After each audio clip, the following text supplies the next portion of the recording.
भारत माता की। भारत माता की जय जोहार। नमस्कार। बोरोरा आमार प्रणाम नेबेन। छोटोरा भालोबाशा। आप इतनी विशाल संख्या में यहां हमें आशीर्वाद देने आए हैं। मैं हृदय से बंगाल की जनता का अभिनंदन करता हूं। आज एवरेस्ट डे भी है। आज के दिन तेनजिंग नोर्गे जी ने एवरेस्ट पर अपना परचम लहराया था।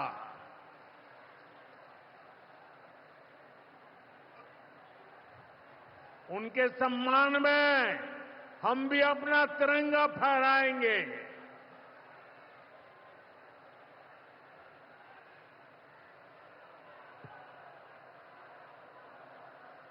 और आज ही महान स्वतंत्रता सेनानी रामानंद चटर्जी की जयंती भी है। ये महान संतानें हमें प्रेरित करती है, बड़े संकल्पों की सिद्धि के लिए हौसला देती है। साथियों, 21वीं सदी में भारत नए सामर्थ्य के साथ समृद्धि की नई गाथा लिख रहा है। आज देश का हर नागरिक भारत को विकसित राष्ट्र बनाने के लिए जुटा है, दिन रात जुटा है। और विकसित भारत बनाने के लिए पश्चिम बंगाल का भी विकसित होना बहुत जरूरी है। और इसलिए पश्चिम बंगाल को भी नई ऊर्जा के साथ जुटना है।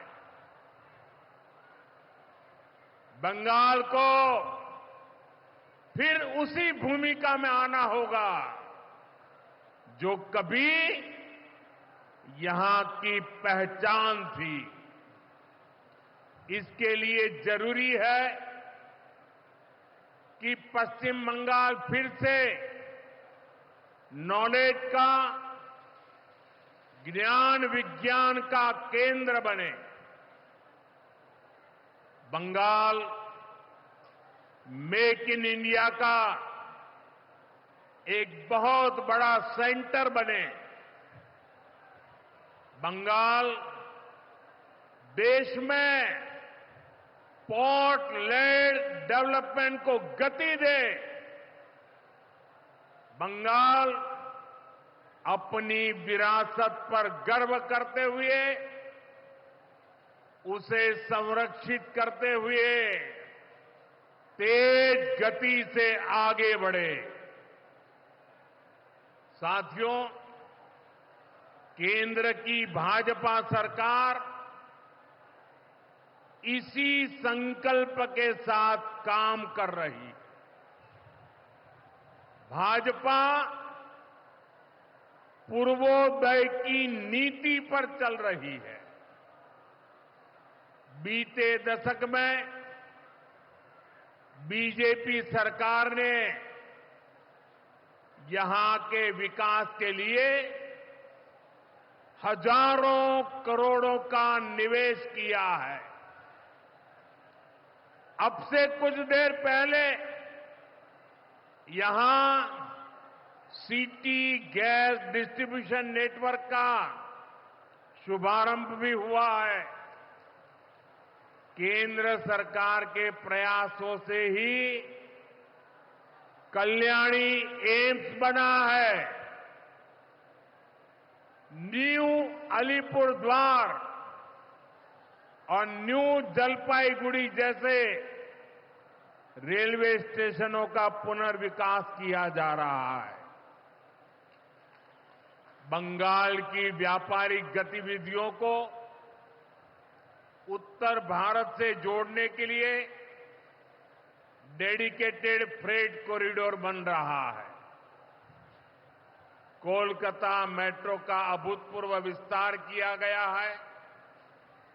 ऐसे अनेक प्रोजेक्ट हैं जो भारत सरकार यहां पूरे करवाने का प्रयास कर रही है। भाजपा सरकार ईमानदारी से सबका साथ सबका विकास के मंत्र को लेकर बंगाल की प्रगति के लिए समर्पित है, क्योंकि बांग्लार उदय तबई विकसित भारतेर जय। साथियों, ये समय पश्चिम बंगाल के लिए बहुत अहम है। ऐसे में पश्चिम बंगाल के हर नौजवान पर, आप सब पर बहुत बड़ा दायित्व है। आप सबने मिलकर के बंगाल का भविष्य तय करना है। आज पश्चिम बंगाल एक साथ कई संकटों से घिरा हुआ है। एक संकट समाज में फैली हिंसा और अराजकता का है। दूसरा संकट माताओं बहनों की असुरक्षा का है। उन पर हो रहे जघन्य अपराधों का है। तीसरा संकट नौजवानों में फैल रही घोर निराशा का है। बेतहाशा बेरोजगारी का है। चौथा संकट घनघोर करप्शन का है। यहां की सिस्टम पर लगातार कम होते जनविश्वास का है। और पांचवा संकट गरीबों का हक छीनने वाली सत्ताधारी पार्टी की स्वार्थी राजनीति का है। साथियों, यहां मुर्शिदाबाद में जो कुछ हुआ, मालदा में जो कुछ हुआ, वो यहां की सरकार की निर्ममता का उदाहरण है। दंगों में गरीब माताओं बहनों की जीवन भर की पूंजी राख कर दी गई। तुष्टीकरण के नाम पर गुंडागिर्दी को खुली छूट दे दी गई। जब सरकार चलाने वाले एक पार्टी के लोग, विधायक, कॉरपोरेटर ही लोगों के घरों को चिन्हित करके जलाते हैं और पुलिस तमाशा देखती है, तो उस भयावह स्थिति की कल्पना की जा सकती है। मैं बंगाल की भद्र जनता से पूछता हूं, क्या सरकारें ऐसे चलती हैं? यही भावेश होकर चलेगी?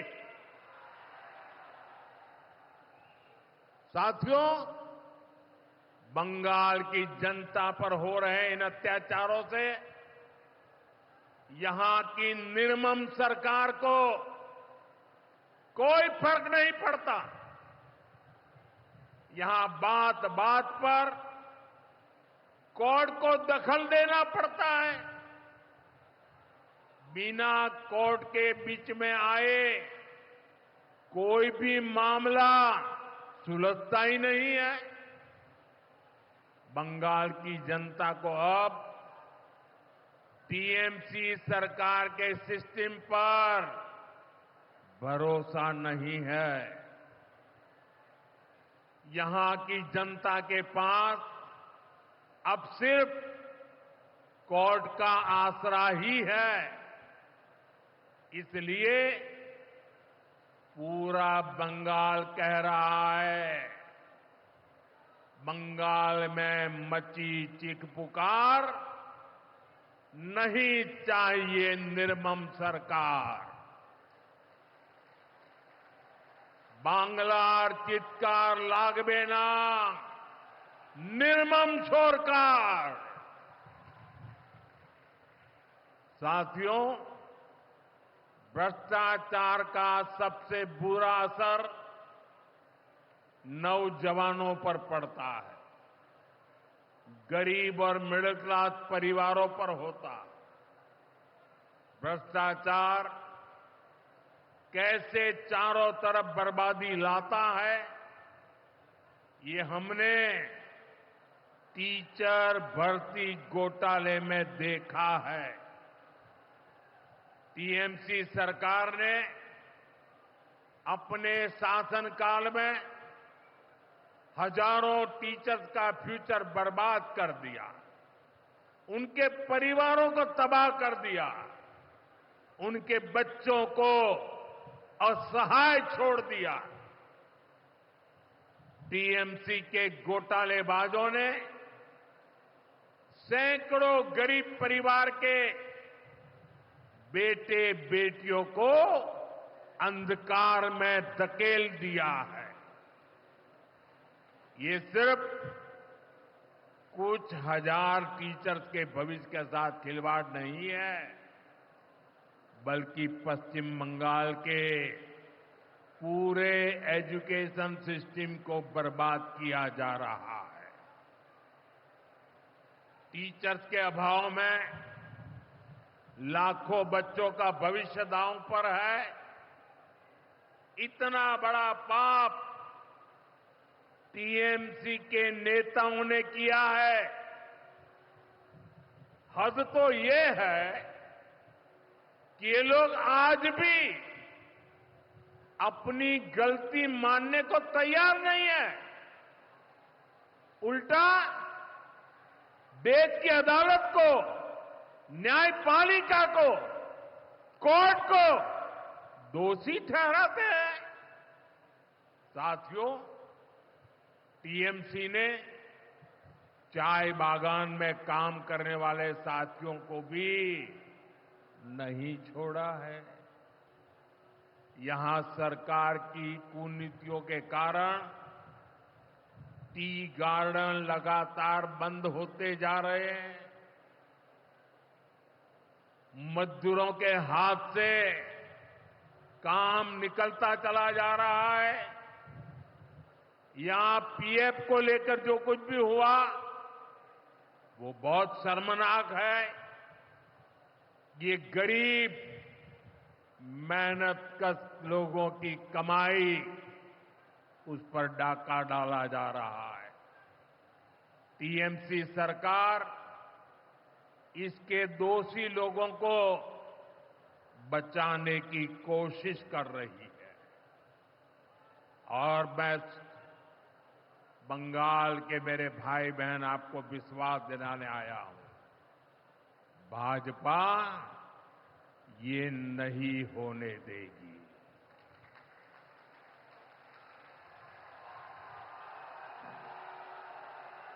साथियों, राजनीति अपनी जगह पर है, लेकिन गरीब, दलित, पिछड़े, आदिवासी और महिलाओं से टीएमसी क्यों दुश्मनी निकाल रही है।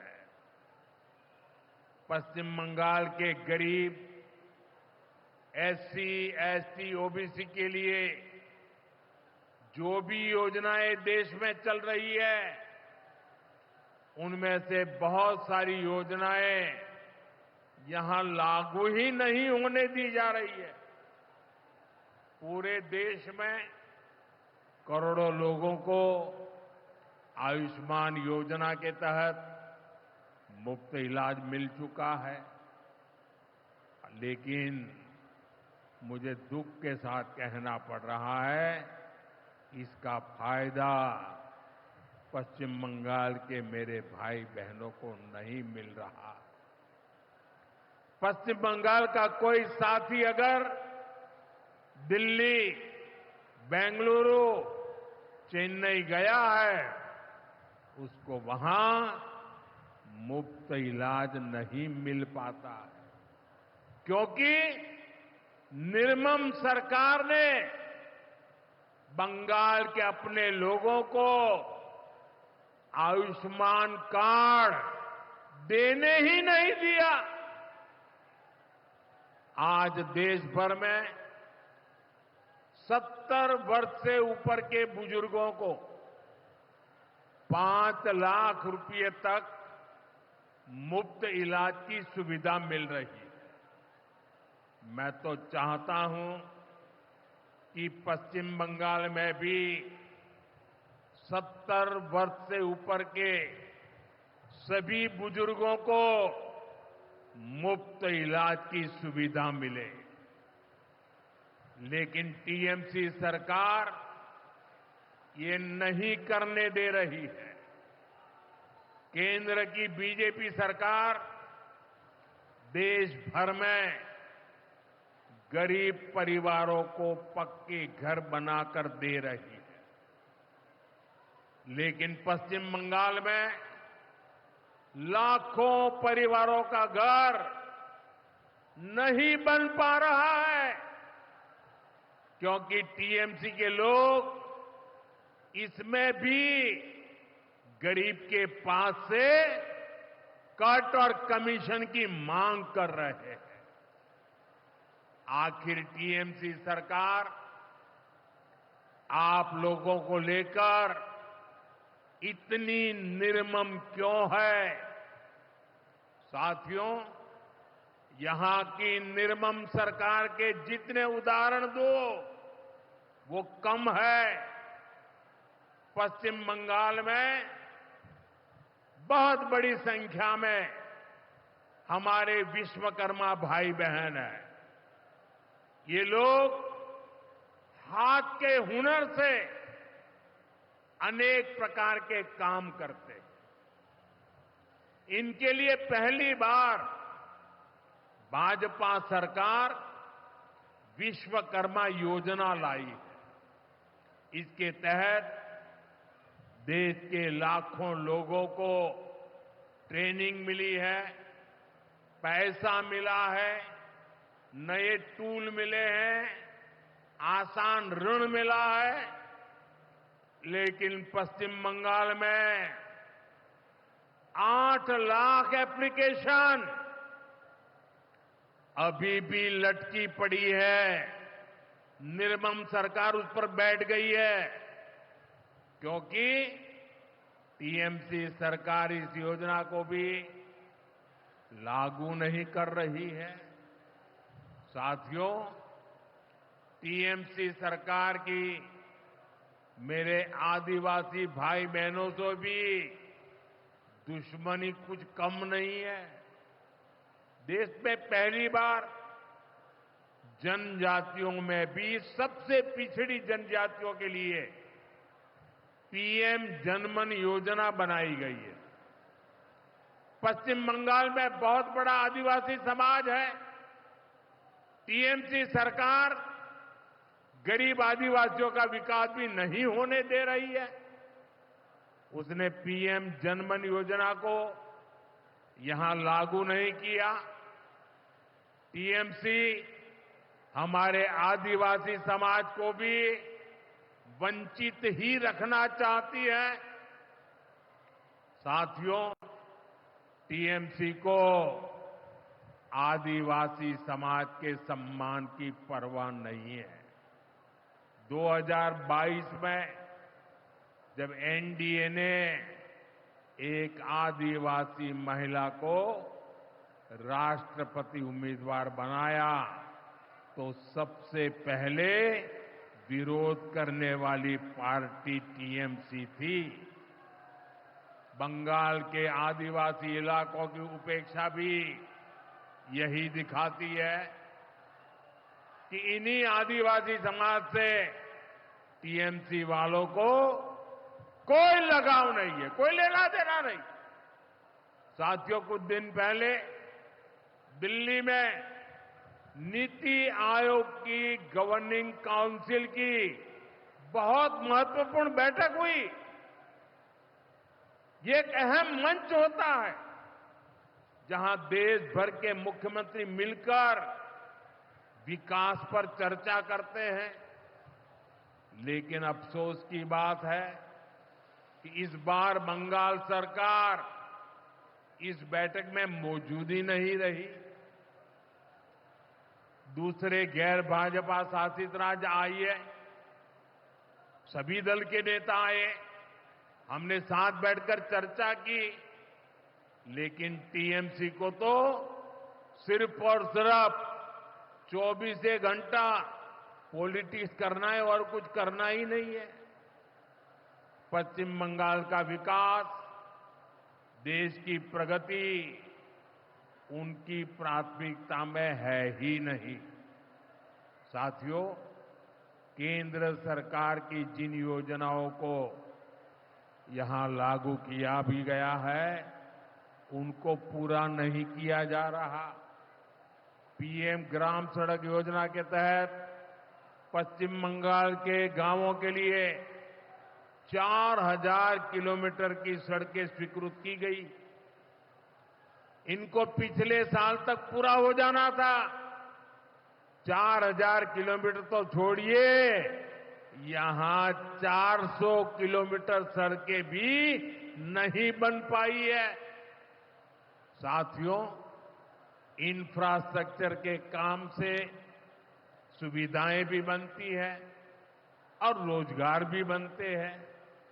लेकिन हालत ये है कि पश्चिम बंगाल में 16 बड़े इंफ्रास्ट्रक्चर प्रोजेक्ट यहां की सरकार अटकाए हुए है।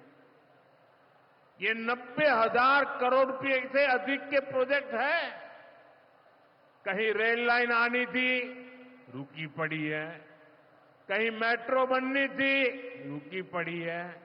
कहीं हाईवे बनना था, बंद पड़ा है। कहीं अस्पताल बनना था, कोई पूछने वाला नहीं। ऐसे प्रोजेक्ट्स को ये टीएमसी ने लटका करके रखा है।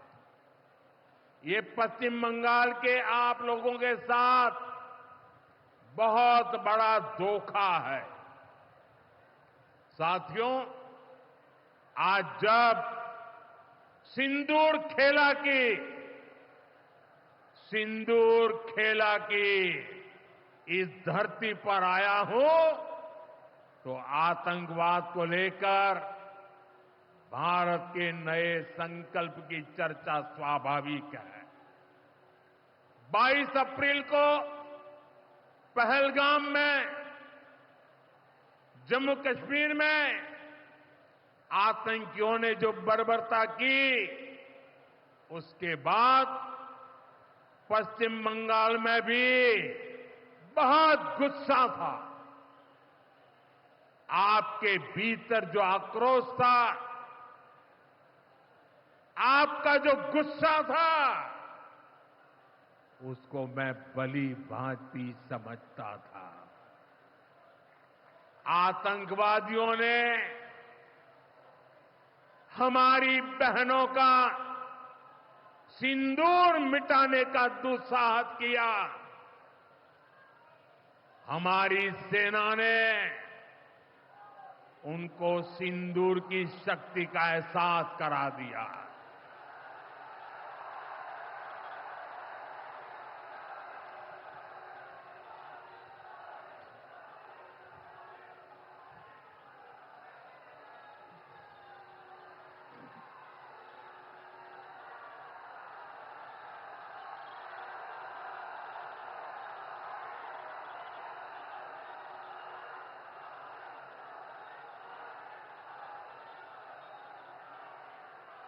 हमने आतंक के उन ठिकानों को तबाह किया जिनकी पाकिस्तान ने कल्पना तक नहीं की थी। साथियों, आतंक को पालने वाले पाकिस्तान के पास दुनिया को देने के लिए कुछ भी पॉजिटिव नहीं है। जब से वो अस्तित्व में आए हैं तब से ही उसने सिर्फ आतंक को पाला है। 1947 में बंटवारे के बाद से ही उसने भारत पर आतंकी हमला किया। कुछ सालों के बाद उसने यहां पड़ोस में आज के बांग्लादेश में जो आतंक फैलाया, पाकिस्तान की सेनाओं ने जिस प्रकार बांग्लादेश में रेप किए, मर्डर किए, वो कोई भूल नहीं सकता। आतंक और नरसंहार ये पाकिस्तानी सेना की सबसे बड़ी एक्सपर्टाइज है। जब सीधा युद्ध लड़ा जाता है तो उसकी हार तय होती है, उसका पराजय निश्चित होता है, उसको मुंह की खानी पड़ती है। यही कारण है कि पाकिस्तान की सेना आतंकियों का सहारा लेती है। लेकिन पहलगाम हमले के बाद अब भारत ने दुनिया को बता दिया है, भारत अब आतंकी हमला हुआ, भारत पर आतंकी हमला हुआ तो दुश्मन को उसकी बड़ी कीमत चुकानी पड़ेगी।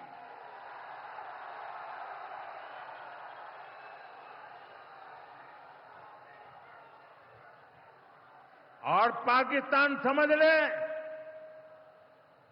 3 बार घर में घुस करके मारा है तुम्हें।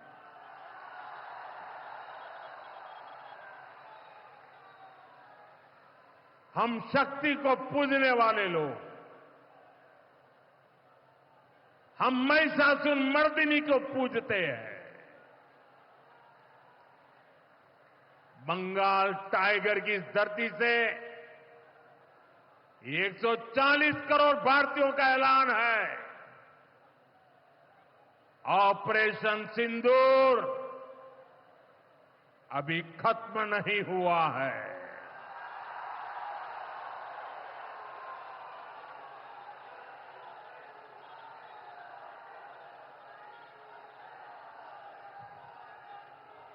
साथियों, पश्चिम बंगाल को अब हिंसा की, तुष्टीकरण की, दंगों की, महिला अत्याचार की, घोटालों की राजनीति से मुक्ति चाहिए।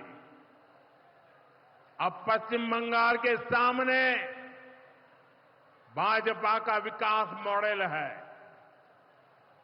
आज भाजपा देश के कई राज्यों में सरकारें चला रही है। देश के लोग बार बार भाजपा को अवसर दे रहे हैं। पड़ोस में असम हो, त्रिपुरा हो या फिर ओडिशा, यहां भाजपा सरकारें तेजी से विकास कार्यों में जुटी है। मैं बंगाल के सभी भाजपा कार्यकर्ता साथियों से कहूंगा, हमें कमर कसकर तैयार रहना है। हमारे सामने एक बड़ी चुनौती है कि लोकतंत्र पर पश्चिम बंगाल की जनता के विश्वास को फिर से कैसे बहाल करें। हमें पश्चिम बंगाल के हर परिवार को सुरक्षा की, सुशासन की और समृद्धि की गारंटी देनी है। इसके लिए आने वाले दिनों में अपने प्रयासों को हमें और तेज करना होगा। साथियों, विकसित भारत बनाने के लिए पश्चिम बंगाल का तेज विकास बहुत जरूरी है। हमें पश्चिम बंगाल को उसका पुराना गौरव लौटाना है। ये हम सभी मिलकर करेंगे और करके रहेंगे। एक बार फिर आप सभी को इतनी बड़ी संख्या में यहां आने के लिए बहुत बहुत आभार व्यक्त करता हूं। मेरे साथ तिरंगा ऊंचा करके बोलिए, भारत माता की, भारत माता की, भारत माता की, भारत माता की। बहुत बहुत धन्यवाद।